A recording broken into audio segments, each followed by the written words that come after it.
నమస్తే. ప్రస్తుతం మనతో పాటు ప్రముఖ ఆధ్యాత్మికవేత్త ఆస్ట్రోన్యూమరాలజిస్ట్ శ్రీమతి జయప్రద గారు ఉన్నారు. మేడం గారితో మాట్లాడదాం. నమస్కారం మేడం. నమస్తే అమ్మా. శ్రీమాత్రే నమః. మేడం, జూలై మాసం, విశేషంగా ఆషాఢ మాసం. సో ఓవరాల్గా కుంభరాశి వాళ్ళకి ఎలాంటి ఛాలెంజెస్ వీళ్ళు ఫేస్ చేయబోతున్నారు, పరిస్థితులు ఎలా ఉండబోతున్నాయి, ఎలాంటి జాగ్రత్తలు పరిహారాలు తీసుకోవాలి మేడం?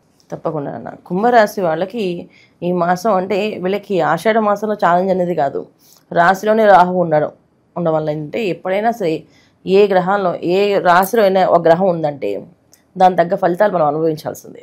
అది సంవత్సరం ఉండొచ్చు, 2 సంవత్సరాలు ఉండనా, అవన్నీ ఫలితాలు మనం అనుభవిస్తుండాలి. ఇవి దీంతో పాటు కొన్ని గ్రహాలు ప్లస్ అవుతాయి, కొన్ని గ్రహాలు మైనస్ అవుతుంటాయి.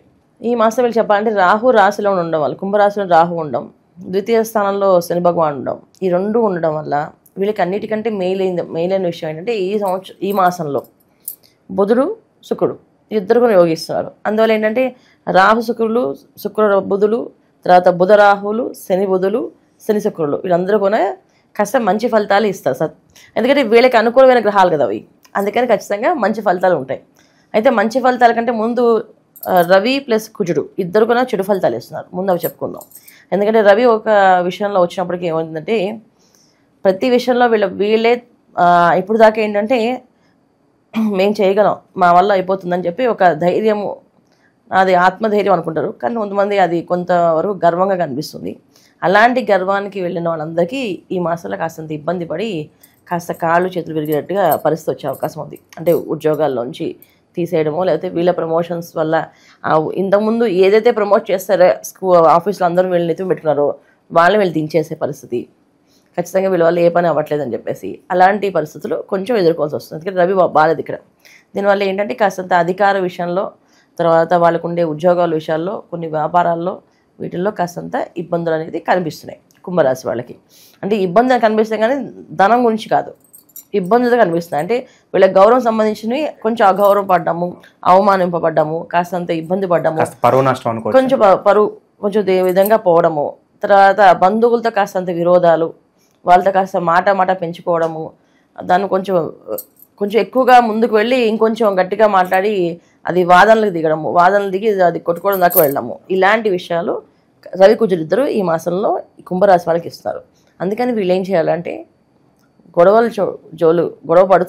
వస్తుంది అనుకుంటే అక్కడి నుంచి నమ్మకం వచ్చేయడమే, వద్దులే, ఏ మాట మాట్లాడిపోయినా అక్కడ గొడవ పడే అవకాశం, వీళ్ళు వెళ్తే అది పెద్ద గొడవ అవుతుంది తప్ప చిన్న గొడవ అవుతుంది.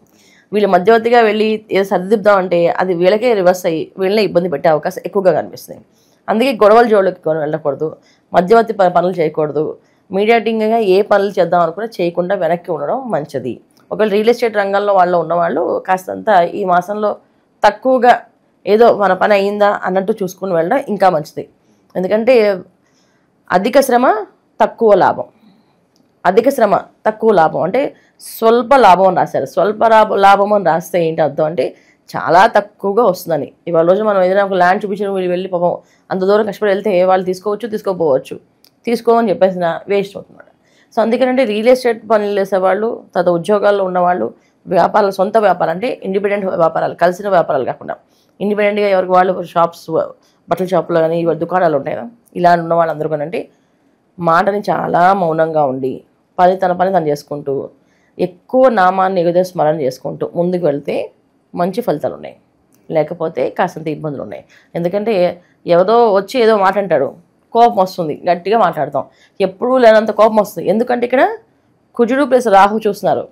ఇక్కడ కుజుడు ఎక్కడ ఉన్నాడు? సింహరాశిలో ఉన్నాడు. సింహరాశిలో అగ్నితత్వమైన రాశి. ఆ రాశిలో కుజుడు ఉంటే కుజుడు గ్రహం కూడా అగ్నితత్వమే. 2 అగ్నితత్వాలంటే అగ్ని గోళంలా ఉంటుంది అది.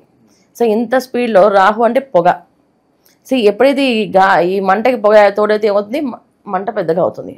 అది అసలే కోపంగా ఉండే మనుషుతత్వం దగ్గర ఇంకొంచెం ఏదో మాట్లాడితే వీళ్ళకి కోపం విపరీతంగా వచ్చి గట్టిగా మాట్లాడతారు. ఆ గట్టిగా మాట్లాడడం వల్ల బంధుత్వాలు, స్నేహాలు విడిపోయే అవకాశాలు ఉన్నాయి.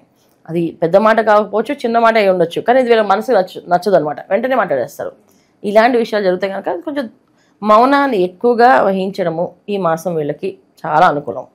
ఇక నిరుద్యోగులు, వ్యాపారస్తుల పరిస్థితి మేడం, అలాగే వ్యాపారాల్లో మాకు బాగా లాభాలు రావాలండి అంటే ఏ రంగాలు సజెస్ట్ చేస్తారు మీరు? ఏ రంగాలు అంటే వాళ్ళకి అనుభవం అన్న. ఇప్పుడు జాతకంలో పుట్టగానే ఈ జాతకుడికి ఇవి యోగాలు ఉన్నాయి అని చెప్పి రాసేస్తాడు. ఏ యోగం ఉందో మనం చూసుకోకుండా వేరే యోగాలు పరిగెట్టాం అనుకోండి, ఈ యోగం ఎప్పటికీ రాదు. సో మనకు కావాల్సిన యోగం కోసం మనం పరిగెడుతూ ఉంటాం, కానీ మనకి వచ్చే యోగం ఏముందో అది పైన రాసేసాడు, జాతకంలో ఉంటుంది. అది దాన్ని మనం ఫస్ట్ చూపించుకోవాలి. జనరల్గా జాతకాలు ఎందుకు ఏం చేస్తారంటే ఈ చిన్నప్పుడు ఓ 14 ఏళ్ళు రాగానే అబ్బాయికి అమ్మాయికి జాతకం వేయిస్తారు. ఈ అమ్మాయికి ఎంత చదువుకుంటుంది, ఒకళ్ళు చదివిస్తే ఎంతవరకు చదివించవచ్చు, ఎప్పుడు వివాహం చేసేయవచ్చు, ఇవన్నీ కూడా జాతకంలో ఉంటాయన్నమాట. ఎలాంటి కుటుంబంలోకి వెళ్తుంది, ఒకళ్ళు చదివితే ఎలాంటి ఉద్యోగాలు వస్తాయి, ఎలాంటి ప్లేస్లోకి వెళ్తుంది. ఇప్పుడు ఆడపిల్ల అంటే ఇప్పుడైతే మనం అన్ని కంట్రీస్ పంపించేస్తున్నాం ఆడపిల్లల్ని. పూర్వం ఆడపిల్ల విదేశాలకు వెళ్ళే అవకాశం ఉందమ్మా అంటే వెంటనే పెళ్లి చేసేసేవాళ్ళు. అమ్మ వద్దు, విదేశాలకు వెళ్ళిపోతే ఉద్యోగాలు చేసుకుంటే ఎక్కడ ఎవరుంటారో ఏంటో అని చెప్పి వెంటనే వివాహాలు చేసేసేవాళ్ళు అనమాట. సో ఇప్పుడైతే అన్నీ చూస్తున్నారు అనుకోండి.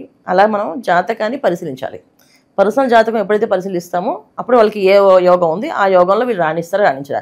కొంతమందికి ఉద్యోగం కలిసి వస్తుంది, వ్యాపారం కలిసి రాదు. వాళ్ళు వ్యాపారాలు చేస్తూ డబ్బు అంతా పోగొడుతూ ఉంటారు. మళ్ళీ ఉద్యోగాలు చేస్తారు, డబ్బు సంపాదిస్తారు, మళ్ళీ తీసుకెళ్ళి వ్యాపారంలో పెడతారు, మళ్ళీ వ్యాపారం పోతుంది. ఇలాంటి పరిస్థితి కొన్ని జాతకులు ఉన్నాయి. సో మనం ఏంటంటే జాతకానికి ఏ యోగం ఉంది, ఈ యోగం ఉద్యోగ యోగమా అదే వ్యాపార యోగమా. ఒకవేళ వ్యాపార యోగాల్లో కూడా కలిసి చేసిన వ్యాపారాలు కలిసి వస్తాయి, కొంతమందికి ఇండిపెండెంట్గా చేస్తే కలిసి వస్తాయి. సో అది ఏ వ్యాపారం కలిసి వస్తుంది వీళ్ళకి, అది కూడా అన్ని కూడా జాతకంలో ఉంటుంది. అవి చూపించుకోవాలి తప్ప ఈ గోచార ఫలితాల్లో మనం వ్యాపారాలు ఇలా రాణిస్తాం చెప్పలేం. గోచార ఫలితాల్లో మనకి రవి, బుధుడు, శుక్రుడు, కుజుడు ఈ 4 గ్రహాలు ప్రతి మాసం మారుతుంటాయి. ఈ మాసం మారినప్పుడు ఈ 4 గ్రహాలు వీళ్ళకి యోగిస్తున్నాయో యోగించట్లేదా. ఒకవేళ ఈ గ్రహాలు యోగించకపోతే రవి కారకత్వం ఏంటి, మనకి వ్యాపారాల్లో అభివృద్ధి రావడమైనా లీడర్షిప్ క్వాలిటీస్ కావాలన్నా రవి కారకత్వం. అలాగే తల్లిదండ్రుల నుంచి మనకి అనుకూలంగా ఉండాలన్నా తల్లిదండ్రులు మనతో వాళ్ళు అనుకూలంగా ఉన్నా మనం వాళ్ళతో అనుకూలంగా ఉండాలన్నా రవి యొక్క కారకత్వం. కుజుడు కారకత్వం ఏంటి, మనలో ఉండే కోపము ద్వేషానికి కారకుడు ఆయనే. సో ఎంత కోపము ఎంత ద్వేషం ఉండాలనేది ఆయన ఎక్కడున్నాడో చూస్తుంది. దాన్ని బట్టి వీళ్ళకి కోపం ఈ స్థాయిలో ఉంటుంది, లేదా కోపం ఈ స్థాయిలో తగ్గుతుంది చెప్పగలుగుతాం. సో ఈ గ్రహస్థితి మనం గోచారాలు చెప్తూ ఉంటారు. సో ఇప్పుడు మనకి వీళ్ళకి బుధుడు శుక్రుడు కలిసి ఉన్నారు. అంటే బుధుడు శుక్రుడు అనుకూలంగా ఉన్నారు. అనుకూలంగా ఉండడం వల్ల ఏమేమి ఫలితాలు ఉన్నాయంటే వీళ్ళకి విద్యాలాభం, అంటే విద్యార్థులకి విద్యాలాభం, విదేశాలు వెళ్ళాలనుకుంటే విదేశాల యోగం ఉంది. అలాగే వివాహ ప్రయత్నాలు చేసుకునే వాళ్ళకి వివాహాలకి కొంచెం అనుకూలంగా కనిపిస్తుంది ఈ మాసం. తర్వాత ఇల్లు కొనుక్కోవాలి, స్థలం కొనుక్కోవాలి, తర్వాత గృహానికి సంబంధించిన వస్తువులు కొనుక్కోవాలి అనుకునే వాళ్ళకి అనుకూలమైన కనిపిస్తుంది. అందుకే శుక్రుడు అనుకూలంగా ఉన్నారు కనుక శుక్రుడు అంటేనే ఆటోమేటిక్గా అన్ని కంఫర్ట్స్ రావడమే. సో ఏదే వీళ్ళకి కారు కావాలనుకున్నారు, బైక్ కావాలనుకున్నారు కొనుక్కోగలుగుతారు ఈ మాసంలో. ఇది వీళ్ళకి అనుకూలంగా ఉంది ఈ మాసంలో. అంటే శుక్ర బుధులు ఇద్దరు అనుకూలంగా ఉండడం వల్ల వీళ్ళకి ఏమేమి మంచి ఫలితాలు జరుగుతాయంటే ప్రతి విషయంలోని అనుకుంది వాళ్ళు అంటే ఆలోచన శక్తి పెడితే పని అవుతుంది. కాకపోతే జనరల్గా ఆలోచన శక్తి ఎందుకు పెట్టలేరంటే వీళ్ళు కుంభరాశి రాహు ఉండడం వల్ల చాలా లేజీగా తయారవుతారు. ఎంత లేజీగా ఉంటారంటే ఇంతకుముందు పొద్దున్నే సూర్య నమస్కారాలు చేసేవాళ్ళు కూడా రాహు ఎప్పుడైతే కుంభరాశి వచ్చాడో అప్పటి నుంచి సూర్య నమస్కారాలు చేయడం మానేస్తారు.